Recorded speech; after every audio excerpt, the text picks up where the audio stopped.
few weeks ago, I took my dog out in the morning.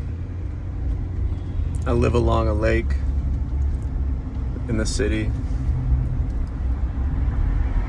and I took my dog for his little walk in the morning, and there's a park along the rocks that face the shore,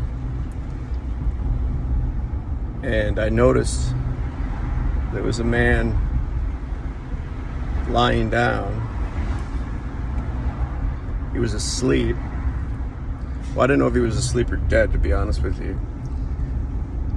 He was wearing clothes. He wasn't. It looks like he had a backpack, and he was wearing like flip flops, but he had jeans on, shirt. He had. He was African American, and I'm only saying that for the context of this story. He had the twisties hairstyle, and when I approached him, I thought, another drunk bum.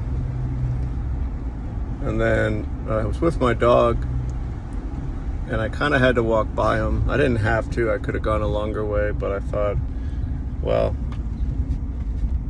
I'm curious, is this person actually alive? So when I got closer, a few things I noticed. The jeans, they looked a little nicer than you would expect from a homeless man.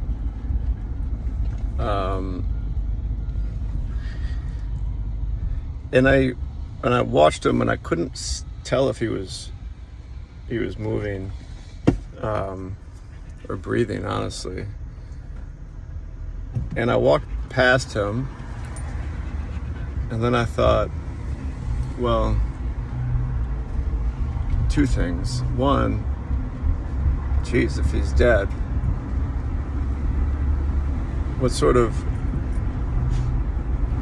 how have I devalued this man's life, this human being's life, to such an extent that I would just go on with my sunny morning with my dog and not even check to see if he was alive or needed help.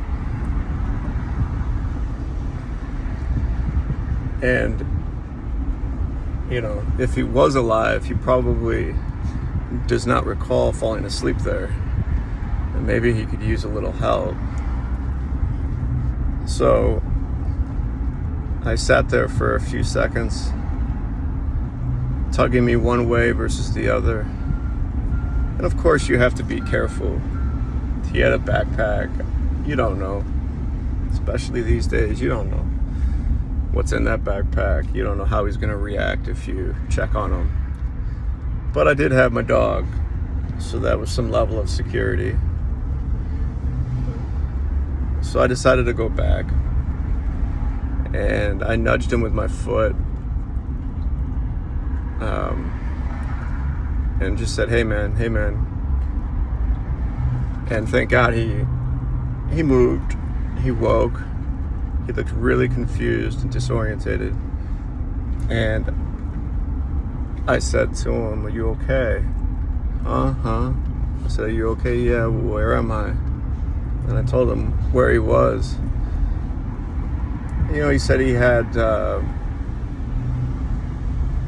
don't know what he said. Maybe he didn't have enough to eat and he fainted or something. I don't know. Maybe it was true. Maybe it wasn't. Maybe he did drugs. Maybe he didn't. Maybe he was drunk. Maybe he wasn't. I don't know. But he was a human being. And I saw a vulnerable, childlike quality in him when I awoke him. And I said to him, hey, you know what? You probably need a little water. And I directed him to the water fountain.